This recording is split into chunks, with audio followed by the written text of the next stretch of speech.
इसी तरीके से यहाँ पे भी बाईपास से लोग निकल जाएंगे, उनको क्या प्रॉब्लम है? एट द सेम टाइम ना ही आपकी डेवलपमेंट हो रही है, आप भी तो परेशान है ना।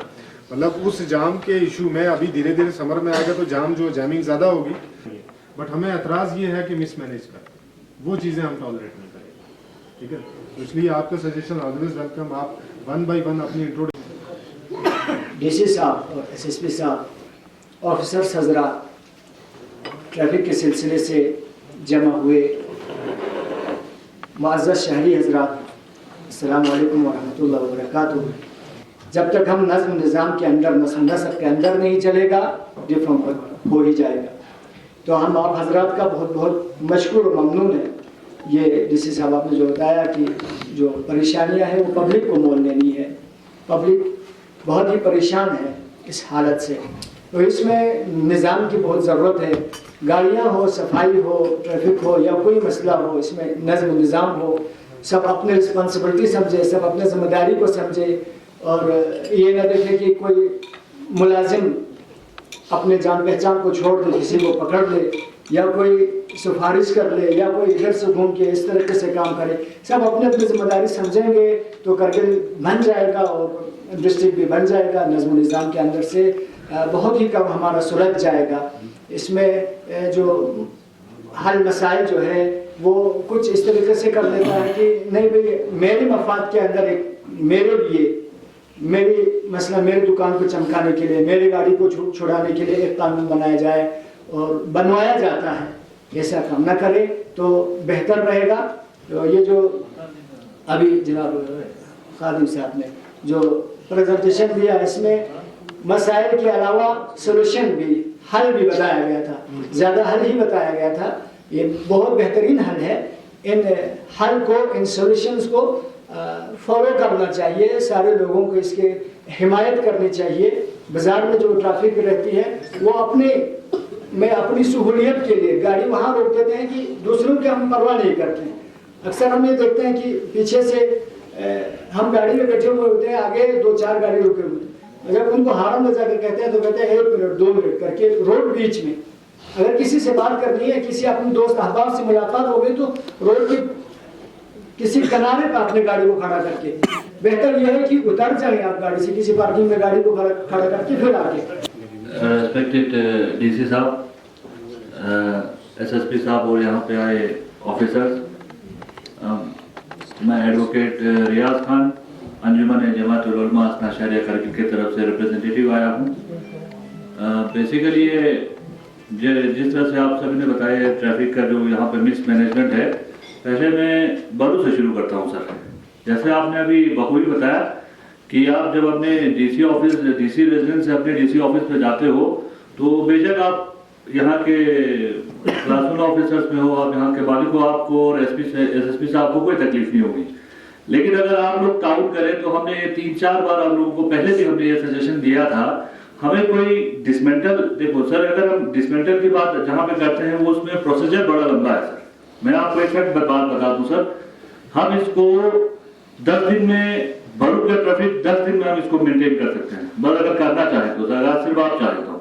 यहाँ से लेके आपके रेजिडेंस से लेके सर ऑफिस तक का 2 हमारे ऐसे डिपार्टमेंट है सर। यहाँ पे एक्सेन साहब भी यहाँ पे है सर, एक्सेन R&D और एक्सेन इरिगेशन सर। इनके ऑफिस तो ये कनाल में सर, पर इनके पास 10-10, 15-15 कनाल के सर इनके पास स्टोर है सर। अब ये स्टोर किस काम आता है? ये स्टोर आता है जब कोई ठेकेदार को, कॉन्ट्रैक्टर को जब कोई कॉन्ट्रैक्ट मिलता है तो वहां से सरिया, सीमेंट है ना सर, उस वजह से अगर हम इसी स्टोर को ही, जो भी कहीं पे कंस्ट्रक्शन है नहीं सर, सिर्फ इसी स्टोर को ही हम या कुर्बथम में या कहीं और ऐसी जगह जहाँ पे गवर्नमेंट की बड़ी जमीन है सर, वहां पे शिफ्ट करें तो सर कोई, मुझे नहीं लगता कि करगिल का कोई ठेकेदार अगर जिसको 1 गाड़ी या 2 गाड़ी सीमेंट सरिया चाहिए होगा तो वो कहीं से भी जाके ले सकते हैं, वो उसके लिए अफोर्डेबल भी हो जाएगा सर। और ये इमीडिएट सोल्यूशन है सर बरू में, जो कि रोड पे गाड़ियां रहती हैं जिस वजह से यहाँ पे ट्रैफिक कंजेशन होता है सर, जो सब कुछ आपके अख्तियार में है सर, क्योंकि हमारे पास जगह भी पड़ी हुई है सर।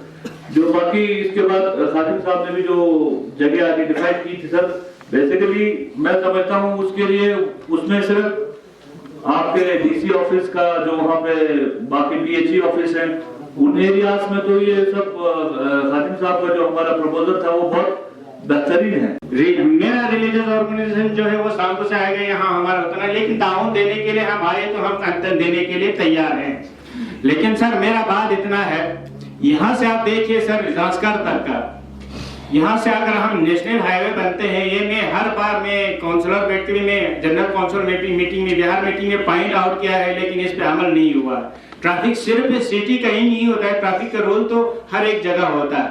आप अगर इस एरिया में सर जनाब सांको तक तशरीफ लिया है, पूरे विंटर में यहाँ से सांको तक, बल्कि मेरे पानी घर तक साइड में या टिपर पार्किंग करके रखा होगा या अपना ट्रकिंग पार्क करके होगा सर, या बस ही ट्रकिंग यानी पार्किंग करके होगा तारपाल में बंद करके सर। ये बड़ा दिक्कतें होता है सर। कौन साथ नहीं दे रहे हैं? हम साथ नहीं दे रहे हैं ना। आप अगर ट्रक खरीद सकते हैं, आप अगर बस खरीद सकते हैं, तो उसके लिए एक गरज नहीं बना सकते हैं क्या? बहुत सारे एक्सीडेंट्स हमारे एरिया में इसी की वजह से हुआ है सर। तो इसमें भी तो ट्रैफिक रूल होगा ना सर। लेकिन एज ए उस वक्त मैं पॉइंट आउट करता था, आज एक रिप्रेजेंटेटिव रिलीजियस का मैं ये पॉइंट आउट करता हूँ सर। आप अभी भी आकर देखें, यहाँ से जमस्ता आप हम काउंसिल सेक्टर आप जाते हैं, पिछले 2 साल से वहाँ हमारे पीएचई के जो रिक हैं वो खड़े हैं सर, विंटर भर में 2 साल हो रहे हैं वहाँ पे खड़े रोड के साइड में। ये तो गवर्नमेंट का हो गया, मैं उसको सिर्फ इसमें पॉइंट आउट कर रहा हूँ। बाकी अपने मर्जी से हमारे लोगों ने जो गाड़ियां खरीदा है वो अपने अपने जगह पर रोड के साइड में सर ट्रकिंग खड़ा करके पूरा विंटर में, जो हमारा सांको भी एक सिटी है, लोग तैयार नहीं होते सांको सिटी से हटने के लिए। लोग नहीं, हमारे ड्राइवर हजरात हैं, हमारे यहाँ पे प्रेसिडेंट हजरात हैं, यानी सब चाहते हैं कि सिटी में ही हम पार्किंग करें, सिटी में ही टैक्सी स्टैंड बने। हमने 2 बार सांको में एसडीएम साहब के साथ मीटिंग किया और उनको हमने जगह भी दिखा के दिया है सर। इस साल हमने फाइनल करना है, डिसीजन तो किसको लेना है? डिसीजन हमने ही लेना है। आपने कहा सर डिसीजन पब्लिक ने ही लेना है, डिसीजन डीसी साहब ने नहीं लेना है। अगर हम थोड़ा दूर जाने के लिए तैयार है तो हमारे लिए सब मुहैया होगा, तो हम थोड़ा हम अपना दिल खोल के नजर अगर काउंसलर मेजी वरू, जैसा कि आपने यहाँ पे मधु किया था, तो चंद सजेशन को लेकर यहाँ पे आया हूँ। तो मैं भी सबसे पहले बरू से ही स्टार्ट करूंगा, क्योंकि मेरा कंस्टिट्यूएंसी जो है बरू में ही पड़ता है। तो बरू का मेन मसला एक है सर, जो हम रोज देखते जाते हैं और देखते आते हैं और हम सहते आते हैं सहते जाते हैं सर। तो ये मेन इशू है। बरू चौक जो मेन चौक है, जहाँ से डीसी ऑफिस को एंटर करता है, तो उससे आगे वाले साइड में दुकानों के सामने, वहाँ पे जेएनके बैंक का एक ब्रांच भी है, तो वहाँ दुकानों के सामने जो प्राइवेट पार्किंग करता है गाड़ी वाले हाईवे पर, तो मेरा सजेशन ये है कि traffic department and district administration से कि वो जो इलीगल कहें या लीगल कहें, वहाँ पे जो पार्किंग करता है प्राइवेट गाड़ी, क्योंकि बरू में एक ऑलरेडी एक पार्किंग एग्जिस्ट करता है सर वहाँ पे वो स्टोर के सामने, तो वो होते हुए भी वहाँ पे खामखा में वहाँ पार्किंग होते हैं। और सर पेडिस्ट्रियन के लिए थोड़ा फुटपाथ नहीं है, उसके लिए थोड़ी सी जगह भी दे दें चलने के लिए, तो सारे इश्यूज हमारे सॉर्ट आउट हो जाएंगे। जहाँ तक सर हमारा इंफ्रास्ट्रक्चर का सवाल है, डिस्ट्रिक्ट एडमिनिस्ट्रेशन की तरफ से, एसएसपी साहब की तरफ से जो भी डायरेक्शंस आएंगे हम उसको लागू करेंगे इंस्टीट्यूट से। सर जो ट्रैफिक को लेकर आज आपने मीटिंग ऑर्गेनाइज की, इसमें तमाम स्टेक होल्डर्स भी थे सर और कंसर्न डिपार्टमेंट भी थे, तो ओवरऑल इस मीटिंग की क्या आउटपुट रही और क्या कंक्लूजन? इसमें बहुत सारी चीज़ें हमने डिस्कस की हैं कि कहाँ कहाँ पे बाज़ार में हमारे पास पार्किंग स्पेस हैं, कहाँ कहाँ प्रॉब्लम्स हैं, किस किस एरिया में जो है प्रॉब्लम है। तो हमने एक ब्रेनस्टॉर्मिंग सेशन जो है वो रखा हुआ था। इसमें डिफरेंट स्टेक होल्डर्स जो हैं सारे बुलाए हुए थे, रिलीजियस, पॉलिटिकल, सोशल, कल्चरल, जितने भी थे सब बुलाए हुए थे। और इसमें हम ये इंश्योर कर रहे हैं कि जिस जगह पे जहाँ पे अवेलेबिलिटी होगी पार्किंग स्पेस की, वो भी देंगे उनको पार्किंग स्पेस के लिए, और इसको एक डिफरेंट वे में डिसिप्लिन करके जो है वो ट्रैफिक को मैनेज करेंगे डिसिप्लिन वे में। बहुत सारे ये डेवलप हो रहे थे कि बहुत सारे मुलाजिम जो है वो वैन वगैरह चलाते हैं, तो उस पर अब क्या एक्शन है? अब उसमें क्या है कि कोई भी अभी हमारे साथ सामने नहीं आया है। अगर कोई ऐसा सामने आता है, हमारे पास एविडेंस होते हैं, तो we will take the action as per rule. Administration की तरफ से कोई टीम रहेगा सर? बिल्कुल, हाँ बिल्कुल रहेगा, टीम रहेगा। उसमें हमारे एडीसी जो हैं इस कमेटी के चेयरमैन हैं, तो वो इसको जो है फुली तरीके से रन करेंगे। सर एक अहम मसला है सर ये हमारे तालिब इल्मों का, स्टूडेंट का, सर जो गाड़ियाँ किराया लेते हैं उनसे फायर लेते हैं, वो पूरा जितना आम आदमी से किराया लेते हैं उतना स्टूडेंट से भी लेते हैं। हर वो एज पर गवर्नमेंट रूल होता है कि भाई मोटर व्हीकल एक्ट के तहत जो है किस गाड़ी में जो है वो स्टूडेंट को कंसेशन मिलती है, तो वो एज पर लॉ ही होता है। सर कोई अवेयरनेस प्रोग्राम वगैरह? हाँ बिल्कुल चलाएंगे हम। एक हफ्ते के बाद जो है ड्राइवरों का अवेयरनेस प्रोग्राम चलाएंगे। कुछ हम ड्राइवर ऐसे हैं जिनको हम स्पेशली ट्रेन करेंगे, खास करके जो हमारे इस डिस्ट्रिक्ट में टूरिज्म को प्रमोट कर सके। Thank you sir. District police Kargil इस ट्रैफिक को लेकर आप क्या इकदाम था सर?